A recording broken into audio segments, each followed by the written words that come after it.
হঠাৎ করেই জনপ্রিয় সামাজিক যোগাযোগ মাধ্যম ফেসবুক ও মেসেঞ্জারে বিভ্রাট দেখা দিয়েছে। রোববার দুপুর 1:40 দিকে এই সমস্যা শুরু হয়। এর ফলে ব্যক্তিগত কম্পিউটার বা পিসি থেকে অনেক ব্যবহারকারী ফেসবুকে প্রবেশ করতে পারছিলেন না। আকস্মিক এই সমস্যায় অনেক ব্যবহারকারী আতঙ্কিত হয়ে পড়েন। কেউ কেউ মনে করেন হয়তো তাদের অ্যাকাউন্টে স্ট্রাইক এসেছে কিংবা আইডি হ্যাক হয়েছে।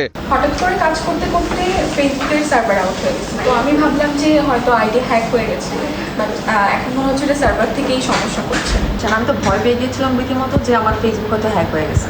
এই প্রতিবেদন লেখা পর্যন্ত দুপুর 2:30 পিসি থেকে ফেসবুক ব্যবহার করা যাচ্ছিল না। তবে মোবাইল ফোনে ফেসবুক ও মেসেঞ্জার স্বাভাবিকভাবেই ব্যবহার করা যাচ্ছে। কেন পিসি থেকে ফেসবুক ব্যবহার করা যাচ্ছে না সে বিষয়ে তাৎক্ষণিকভাবে মেটার পক্ষ থেকে কোনো আনুষ্ঠানিক বক্তব্য পাওয়া যায়নি। 5+ স্টার রেটিং প্রাপ্ত দেশের সর্বোচ্চ বিদ্যুৎ সাশ্রয়ী ওয়ালটন এসি স্মার্ট কমফোর্ট এখন নেক্সট লেভেলে। এর আগে গত 12 জুন স্বয়ংক্রিয়ভাবে ফেসবুক মেসেঞ্জার থেকে ব্যবহারকারীদের লগ আউট হয়ে যাওয়ার ঘটনা ঘটেছিল। পরে অল্প সময়ের মধ্যেই সেই সমস্যা সমাধান হয়।